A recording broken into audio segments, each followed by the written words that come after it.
Aotearoa, New Zealand is famous for its stunning landscapes and outdoor lifestyle. Nature is inherently inclusive, but some of our culture surrounding it is not. False beliefs, negative perceptions, and a lack of support and education mean that some people who menstruate don't get to enjoy Papatūānuku and all she has to offer.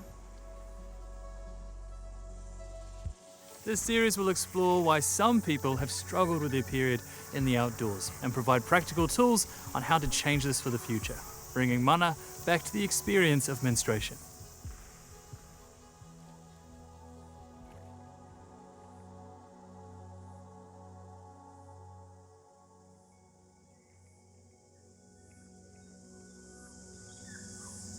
Being in the outdoors while on your period can be hard to manage, particularly if you're staying in remote places without access to toilets, running water, or soap. But having tools and strategies to help manage your ikura, even if you're not expecting it, can help to reduce the dreaded outdoor period fear that so many feel.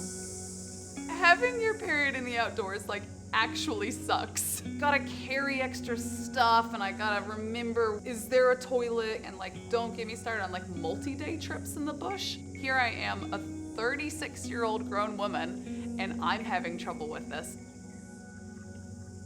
A period kit is a kit that you carry with you in order to deal with periods. It's usually in a small bag that you can take with you. You can pop it in your bag when you go out on adventures. Having a period kit means that there's not the worry of what if I get my period in the outdoors. It gives you a sense of being prepared and a little bit more in control of something that can sometimes feel kind of out of control. Period kits can vary depending on the person and the products they use, but a simple version may look something like this. You'll need a soft bag or a reusable container to get started. Fill that up with enough products to last for your typical period length and a few spares, plus a couple of plastic bags to put used products in. Pack an aspirin, baking soda, or black tea bags to reduce smell.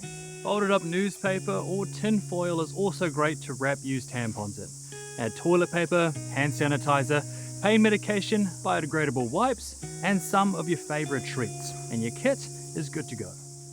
Having a huge range of products these days is incredible. What a way to break down some of those barriers for people in the outdoors. Period underwear are something that's been new on the market in the last few years, and essentially what that is a pair of undies that has quite a few more layers in it. So advantages are that you can wear it all day and not have leakage. One of the disadvantages though is that when it comes to the end of the day, there's the cleanup. So if you are in a place that does not have access to running water, that can make this very challenging. You'd also then need another pair for the next day. If you won't be away for long, just put the used underwear in a sealed bag to clean at home. For longer trips, you can wash the underwear with natural biodegradable soap, then leave them on the outside of your pack to dry during the day. Reusable period pads can be cared for in the same way. In both cases, follow leave no trace practices and wash them at least 70 adult paces away from a water source. Another product that you can use for your periods is a pad. Pads are great because they are really easy to use. Along with disposable pads, there's also reusable pads. Again, these would go into your underwear and they usually have a clip at the bottom to stay in place. If you're going to be in the outdoors for more than a day, place your used disposable pads in a plastic sealable bag to dispose of later. Adding a crushed aspirin or baking powder to the bag will help reduce odor, as will wrapping used products in tinfoil. Tampons can actually be a little bit trickier to use, and not everyone is comfortable with tampons. So for a first-time period, having pads is going to be easiest. Some of the advantages with tampons are that it can make swimming a lot more comfortable, and it can also be more comfortable when you're getting quite active. So things like riding a bike or running are a lot more comfortable for some people when they use tampons. One important thing to remember when using tampons is hand cleanliness. Toxic shock syndrome, while rare, is caused by inserting a tampon with unclean hands, or using a tampon that is no longer sterile. Keeping soap or hand sanitizer in your period kit can help avoid this. If you can't guarantee hand cleanliness, use an applicator tampon instead. Just like with disposable pads, tampons can be stored in a plastic bag to be disposed of when you get home. So one of the period products out there is the menstrual cup, and this is fantastic because it's reusable and it's great for the environment. One of the challenges with it is that it can be a little bit trickier to use. Some big advantages of the menstrual cup are, one is that it actually lasts a lot longer. So it depends on your flow with how often you need to change it. But for a lot of people who menstruate, it can almost last the whole day. If you have access to toilets, rinse your cup with tap water, a drink bottle, or a small squirt bottle. Then dispose of the waste in the toilet. Wipe the cup down with toilet paper or wipes. Just remember, most wipes aren't compostable, so if there isn't a bin on site, you'll need to take them with you to dispose of later.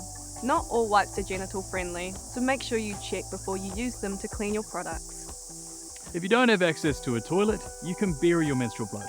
Just make sure that it's at least 70 adult paces away from a water source, track, or hut. To bury your waste, dig a 15 to 20 centimetre hole, empty the contents of a cup, and then cover it with dirt. For me personally, with menstruation, I usually feel a bit blah. Like that's a very scientific term for just not feeling on your A game. And that feeling is sometimes accompanied with stomach cramps. My boobs get so sore, which makes things like running actually like kind of sucky. It's quite annoying at times because I get really bad cramps, so I find that I might throw up and I can't do something, even go to school. Kind of missed the memo on how much it actually affects your day-to-day life, the pain and cramps, as well as just like the changes you have in your body throughout the month and how it affects how you do at work or at school or like when you're out doing sports and stuff like that. It's important to note that there's a huge range with these symptoms. Some people that menstruate are gonna experience this stuff really intense and they are gonna have incredible cramping and it's gonna be quite debilitating, while other people are gonna feel fine. Got a tampon, mood cup, pad, whatever, period undies, and I'm good to go. Put me out there. It's important to note that someone's not just sucking it up and being more hardcore because they're doing the activity during their period and someone's like a total wimp. There is a huge range, and so they're all real feelings and real symptoms. Some ways of managing periods in the outdoors would be things like aspirin. That works for some people. I'm a big fan of the snacks. I want to have like feel-good snacks. That could look like cheese and crackers or some pretzels or lollies. Another thing that can help is actually just physically moving around. Just getting some fresh air and going for a gentle walk will really help ease that pain.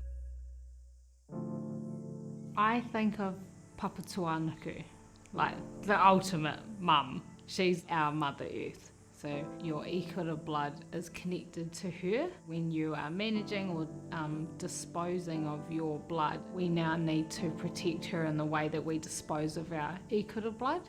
And that's where the kōrero about the products come in. A reusable product encourages you to think more about how you're disposing it and it allows you to give it directly back to Papatuanuku. Hene Ahuone was created from the earth of Papatuanuku and she was the first woman, and therefore our blood is connected to Papatuanuku and should rightly go back to her rather than in like landfill. Whakapapa is sacred and hugely important. Blood is whakapapa, ikura is blood. It's all kind of connected.